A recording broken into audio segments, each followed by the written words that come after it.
अस्सलाम वालेकुम दोस्तों, तुसी देख रहे हो अपना पंजाब टीवी ते मैं थोड़ा मेज़बान अफजाल अहमद। सब तो पहले अपने चैनल को करो सबसक्राइब ते नाल ही लगी हुई घंटी दबाओ क्योंकि सारी लेटेस्ट और बेहतरीन वीडियो साढ़े दोस्तों तक पहुंचे सब तो पहले। लो जी दोस्तों, अज अस अपना पंजाब टीवी की एक वैड सेल की है। साढ़े बहुत ही अच्छे सबसक्राइबर ने मुदस्सर भाई उकाड़ा तू उन्होंने जनाब वैड खरीदी है। अल्लाह ताला इन्हू खैरी सलामती पहुँचावे कि अल्लाह ताला उन्होंने नसीबा नहीं करे। वैड की लदाई कराने लगे हैं जनाब। दिखाओ जी कैमरा मैंने छो काका जी, लै चलो।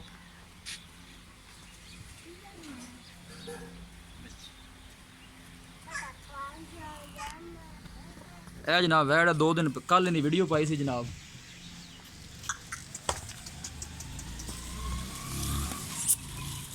लदाई करान लगे जनाब इनकी। लै चल लै चल लै चल यार।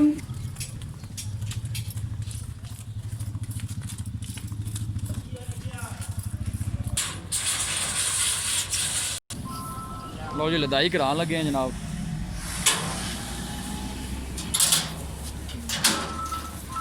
ध्यान नाल ध्यान नाल ध्यान नाल चढ़।